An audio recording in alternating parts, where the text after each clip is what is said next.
Hello welcome back to Janna's recipes. ഇന്നത്തെ വീഡിയോയിൽ നമുക്ക് ഈസി ആയിട്ട് നല്ല ടേസ്റ്റ് ആയിട്ട് ഉണ്ടാക്കാൻ പറ്റുന്ന ഒരു സ്വീറ്റ് റെസിപ്പി ആയിട്ടാണ് വന്നിട്ടുള്ളത്. കഴിച്ചു തുടങ്ങിയാൽ പിന്നെ നിർത്താതെ കഴിച്ചുകൊണ്ടിരിക്കുന്ന ഒരു അടിപൊളി വെർമിസെല്ലി ബൈറ്റ്സ് ആണ് നമ്മൾ ഉണ്ടാക്കുന്നത്. അപ്പോൾ ഇതെങ്ങനെയാണ് ഉണ്ടാക്കുന്നതെന്ന് നോക്കാം.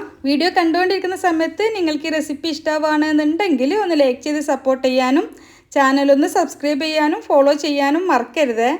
അപ്പോൾ ഈ സ്വീറ്റ് റെസിപ്പിക്ക് വേണ്ടിയിട്ട് ഞാൻ ഇതുപോലെ ഒരു പാക്കറ്റ് കുനാഫ സേമിയയാണ് എടുത്തിട്ടുള്ളത്. നല്ല തിന്നായിട്ടുള്ള സേമിയ തന്നെ ഇതിന് വേണ്ടിയിട്ട് എടുക്കുക. ഇനി നമുക്കിത് നന്നായിട്ട് പൊടിച്ചെടുക്കണം. അപ്പോൾ കൈ വെച്ച് തന്നെ നന്നായിട്ട് പൊടിച്ചെടുക്കുക. ഞാൻ ഇതുപോലെ തീരെ ചെറുതായിട്ട് നന്നായിട്ട് പൊടിച്ചെടുത്തിട്ടുണ്ട്. ഇനി നമുക്ക് സ്വീറ്റ് റെഡിയാക്കാനായിട്ട് ഒരു പാൻ ചൂടാവാൻ വേണ്ടി വെക്കാം. അതിലേക്ക് ഒരു 2 ടേബിൾ സ്പൂണോളം ബട്ടർ ഇട്ട് കൊടുക്കാം. ബട്ടർ നന്നായിട്ടൊന്ന് മെൽറ്റായിട്ട് വന്നാൽ ഇതിലേക്ക് നമ്മൾ പൊടിച്ച് വെച്ചിട്ടുള്ള സേമിയ ഇട്ട് കൊടുക്കാം. സേമിയ ചേർത്തിട്ട് നന്നായിട്ടൊന്ന് മിക്സാക്കി എടുക്കാം. ബട്ടർ എല്ലായിടത്തേക്കും ആവുന്ന രീതിയിൽ ആദ്യം നന്നായിട്ടൊന്ന് മിക്സാക്കി എടുക്കാം.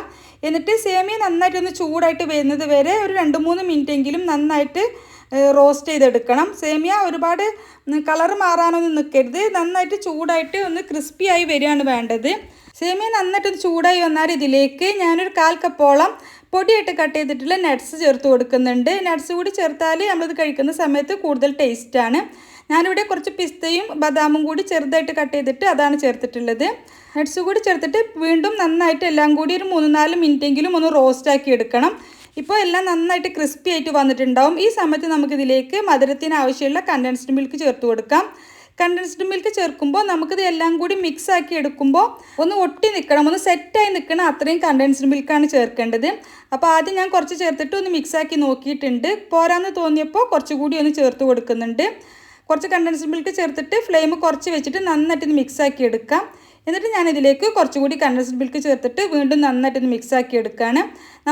നമ്മളിത് ബൈറ്റ്സ് ആക്കിയിട്ട് എടുക്കുന്ന സമയത്ത് സെറ്റ് ചെയ്തെടുക്കുന്ന സമയത്ത് ഒന്ന് ഷേപ്പാക്കി എടുക്കാൻ പറ്റണം. അപ്പോൾ അത്രയും കണ്ടൻസ്ഡ് മിൽക്ക് ചേർത്ത് കൊടുക്കുക. ഈ സേമിയ എല്ലാം കൂടി ഒന്ന് ഒട്ടി നിൽക്കുന്ന രീതിയിലുള്ള അത്രയും കണ്ടൻസ്ഡ് മിൽക്ക് ചേർത്തിട്ട് നന്നായിട്ട് ഒന്നുകൂടി മിക്സാക്കിയതിന് ശേഷം നമുക്ക് ഫ്ലെയിം ഓഫ് ചെയ്യാം.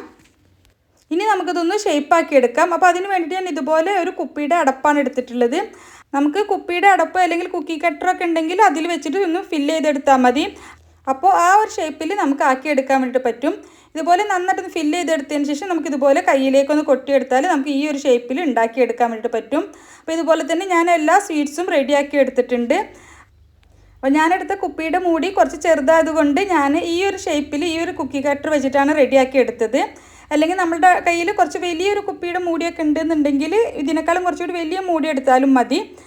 ഇനി നമുക്കിതിന് മുകളിൽ ഗാർണിഷിങ്ങിനായിട്ട് ഞാൻ കുറച്ച് പിസ്ത കട്ട് ചെയ്തത് കൂടി ഇട്ട് കൊടുക്കുന്നുണ്ട്. നമ്മുടെ ഇഷ്ടം പോലെ ഒന്ന് ഗാർണിഷ് ചെയ്തെടുക്കാം. ഇത് നമുക്ക് 2-3 ദിവസം കേടുകൂടാതെ സൂക്ഷിക്കാം. പുറത്ത് തന്നെ കേടുകൂടാതെ സൂക്ഷിക്കാനും വേണ്ടിയിട്ട് പറ്റും. ഫ്രിഡ്ജിൽ കുറച്ച് കൂടുതൽ ദിവസം വെക്കാനും വേണ്ടിയിട്ട് പറ്റും. അപ്പോൾ നമുക്കിത് നല്ല ടേസ്റ്റി ആയിട്ട് എളുപ്പത്തിൽ ഉണ്ടാക്കാൻ പറ്റിയിട്ടുള്ള ഒരു അടിപൊളി സ്വീറ്റ് റെസിപ്പിയാണ്. ഇതുവരെ ട്രൈ ചെയ്ത് നോക്കിയിട്ടില്ലെങ്കിൽ തീർച്ചയായിട്ടും ട്രൈ ചെയ്ത് നോക്കുക. റെസിപ്പി ഇഷ്ടമായെങ്കിൽ ലൈക്ക് ചെയ്ത് സപ്പോർട്ട് ചെയ്യാൻ വേണ്ടിയിട്ട് മറക്കരുത്. അതുപോലെ തന്നെ ചാനലൊന്ന് സബ്സ്ക്രൈബ് ചെയ്യാനും ഫോളോ ചെയ്യാനും കൂടി മറക്കരുത്. അപ്പോൾ ഇൻഷാ അല്ലാഹ് മറ്റൊരു അടിപൊളി റെസിപ്പിയുമായിട്ട് നമുക്ക് വീണ്ടും കാണാം. Thank you for watching.